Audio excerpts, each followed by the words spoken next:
Hello students, in this video we're going to take a look at how we can solve absolute value equations. So let's take a look. So what is meant by absolute value? Well, the absolute value of something tells us what the magnitude of a number is. So what do I mean by magnitude? So for instance, when you tell someone, that someone has a profit of, let's say, $20, right? They've gained $20, obviously. However, if someone loses, let's say, $15, okay, then the magnitude of the loss, right, is going to be 15. So you can think of the profit as negative 15. However, another way of describing it, okay, is the positive number, okay, or the positive size, okay, of whatever quantity that you're looking at. So really, the absolute value of something just tells us the size, okay? It's the size of something. So what is this that we're looking at here? You need to solve this equation. It says absolute value of n is equal to 10. Well, if that's the case, okay, then, and whatever we throw in here, okay, whatever we throw inside of the absolute value symbol, what we'll end up is the size of that number, okay, we're just going to make that positive. So what numbers, okay, when thrown inside, will give us a magnitude of 10? Well, that would be 10 or negative 10, right? Because the size of 10 is 10. The size of negative 10 is also 10. Again, when we talk about the absolute value of something, there's never a negative quantity. It's always going to be a positive number. That's what you have. That's the main takeaway here. Okay, of course, we're going to look at more abstract ideas in a moment. Next, the absolute value of x is equal to 4. So what is the absolute value of x equal to 4? Well, x therefore must equal to 4 or negative 4.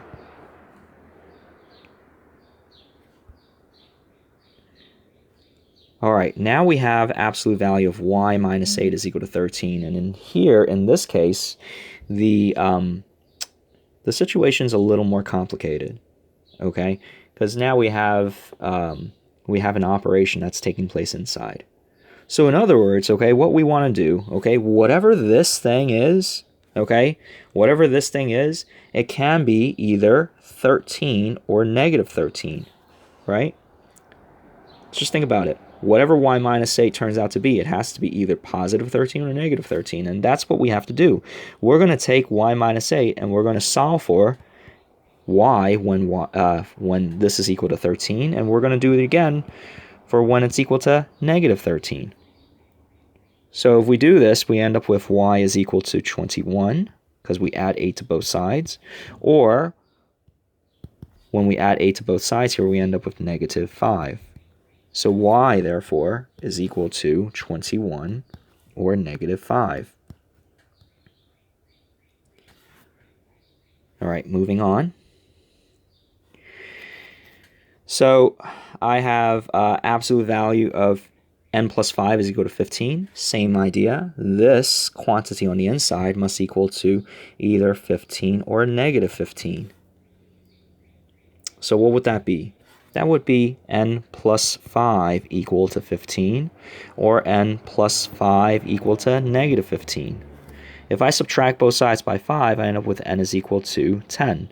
If I subtract both sides by 5 in the second equation, n will equal to negative 20.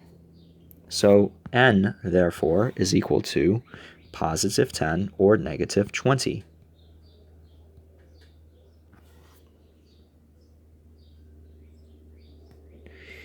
All right, very similar, okay?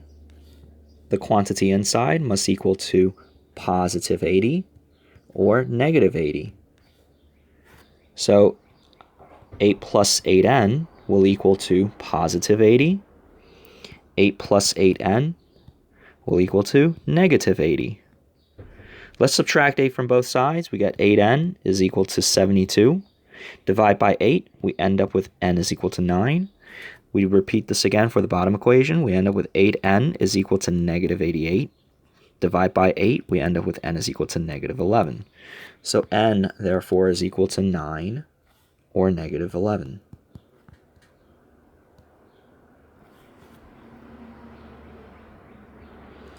Moving on. 2x plus 8 is equal to 26. Again, whatever happens on the inside here, this is either supposed to be positive 26 or negative 26. Well, if that's the case, 2x plus 8 will equal to 26. Subtract 8 from both sides, we end up with 2x is equal to 18. Divide both sides by 2, x is equal to 9. We repeat this again, 2x plus 8 is equal to negative 26.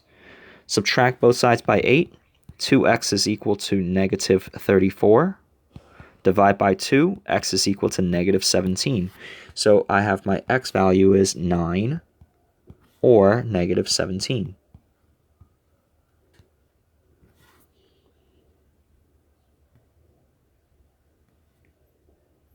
All right, so now things are getting a little more complex, but again, let's not worry about the complexity of the situation. We always want to, solve things methodically, calmly, okay?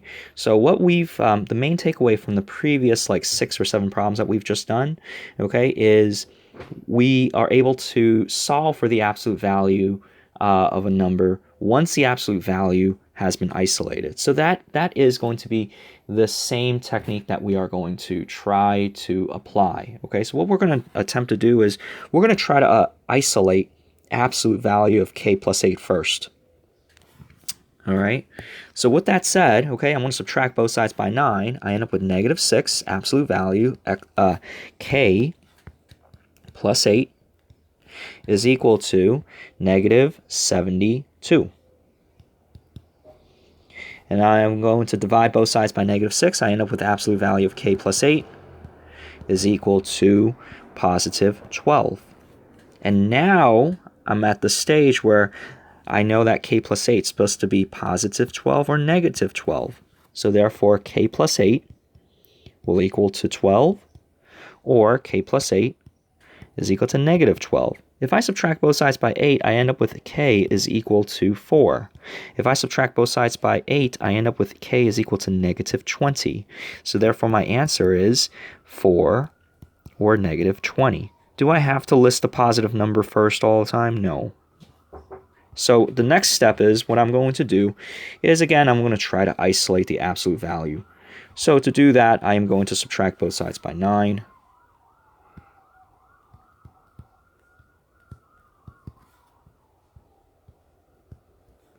Divide by 4.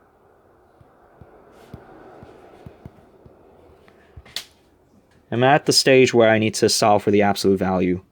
So I, again, recognize that what's inside of the absolute value should be positive 8 or negative 8. So therefore, I say that 8p is equal to positive 8, or 8p is equal to negative 8. So p, therefore, is equal to 1, or p is equal to negative 1. So p is equal to 1 or negative 1.